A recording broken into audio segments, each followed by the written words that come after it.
మీరే కదక్క మొన్న అన్నారు కాంగ్రెస్ వాళ్ళ ఎమ్మెల్యే ఇంట్లో ఏదో బర్త్డే ఉంటే వెళ్ళాని. మీకే పరిచయం ఉంటారు, నాకు ఎలా పరిచయం ఉంటారు? గద్వాల్ సైడ్ కదా, నీకు తెలుస్తుంది. గద్వాల్ సైడ్ ఒకసారి లేదక్క, నాకు తెలియదు అక్క. మన తిరుమలేశ్వరుడు ఉంటాడు. లేదు నాకు తెలియదు అక్క. కాంగ్రెస్ అంటే కాంగ్రెస్ కాదు వాడు. కాంగ్రెస్ అంటే కాంగ్రెస్ కాదు వాడు. పిచ్చినా కొడుకు వాడు. ఇదంతా తెచ్చిండు వాడంతా అడ్డగడుతుండి ఇదంతా. ఓకే, సో నువ్వు గద్వాల్ సైడ్ ఉంటావు కదా. లేదు లేదు తెలియదు అక్క నాకు. ఎందుకు అంతలా అసలు లేదక్క, తెలియదక్క కనుక్కుంటాను కానీ కూడా అనకుండా మరి ఇంతలా ఏంద్రా? తెలియదు అక్క అని అంటున్నా నేను. అదేరా, ఎందుకు కనుక్కుంటే అయిపోతుంది కదా. ఎందుకు భయం? ఎందుకు అసలు భయం దేనికక్క? దేనికి భయం? లేకపోతే దేనికి రా? లేదక్క మీకే తెలుసు కదా. లేదక్క, ఈరోజు నేను 25th మార్చ్ రోజు నేను ఏదైతే మీతో మాట్లాడినో ఆ మంగ్లీ అక్క గురించి ఈరోజు వరకు అంటే నేను వింటున్న మంగ్లీ అక్క గురించి ఇట్స్ వెరీ డిఫరెంట్ అక్క. Very very very different. ఎందుకంటే చాలా మంది. మంగ్లీ గారు నమస్కారం. మంగ్లీ అమ్మ, నేను సంపద నాయక్ మాట్లాడుతున్నాను. హలో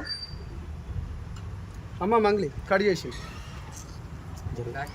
రాజ్యం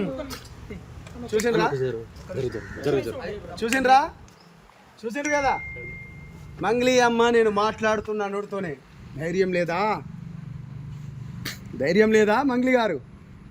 ఇప్పటి వరకు సిస్టర్ మాట్లాడినప్పుడు మీరు విన్నారు, చూసిండ్రు కదా. మీడియా మీరే కదా చూసిండ్రు ఇప్పటి వరకు. ప్రత్యక్ష సాక్ష్యం. ఎన్ని ఛానల్స్ ఉన్నాయి ఇక్కడ? ఎన్ని ఛానల్స్ ఉన్నాయి? ప్రత్యక్ష సాక్ష్యం కదా. ఎవరో పిచ్చినా కొడుకు ఎమ్మెల్యే అదిగా ఎవరు? ఇగో నాకు ఎప్పుడు తెలుసా మంగ్లీ గారు ఫోన్ చేసింది 15th ఏప్రిల్ రోజు అండి. ఇది జూమ్ చేసుకోవచ్చు. నాకు ఎందుకు కోపం అంటే క్యాంపస్లో కానీ బ్రైట్నెస్ పెట్టాలా ప్లీజ్, బ్రహ్మాండంగా పెడతాం. ఎందుకు కోపం అంటే 15వ తారీఖు నాకు కాల్ చేసింది. 15వ తారీఖు మంగ్లీ గారిని ఎవరు కాపాడుతున్నారు అన్నా? ఇప్పుడు అడగన్నా, నీ క్వశ్చన్ అడగనా? నీకు ఎంత ఆఫర్ చేసింది? డబ్బులు ఆఫర్ చేసింది? జస్ట్ క్యాజువల్ గా నేను మీకు ఫోన్ చేసిందా? మనకు డబ్బులు ఆఫర్ మన దగ్గర నడవన్నా. ఏమని మాట్లాడింది మరి ఆ రోజు? మన దగ్గర మీరు అడిగిన క్వశ్చన్లు మన దగ్గర నడవన్నా. అందుకనే నేను జనసేన పార్టీలో పోయినా. అది మంచిగా ఏమని మాట్లాడింది అంటున్నా. అదే కదా నేను చెప్తున్నా అన్నా.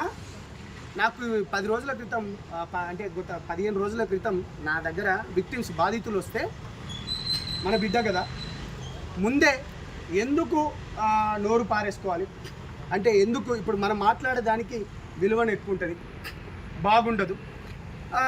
సో దానికి సంబంధించింది ఒక తెలిసిన వారితోని కూడా ఎంతవరకు నిజం ఎంతవరకు అబద్ధం ఒకసారి కనుక్కో అని చెప్పినాను. కనుక్కో అన్నప్పుడు నేను బేసికల్గా నేను ఇక్కడ లేను, కొంచెం పని గురించి అని విజయవాడకు వేరే పనిలో ఉన్నప్పుడు తను నాకు కాల్ చేసింది. కాల్ చేసి ఏందమ్మా అంటే ఆమె రివర్స్ ఏమన్నది, అన్న నాకు తెలియదు అన్న, వాడు మధుగాడు కూడా నాకు తెలియదు, నేను ఒక ఎమ్మెల్యే పిలిస్తే నేను పోయినా ఆ రాత్రి కూడా ఇంకా ఏమో చెట్లనో నాకు తెలియదు అనుకుంటా చెప్పుకుంటూనే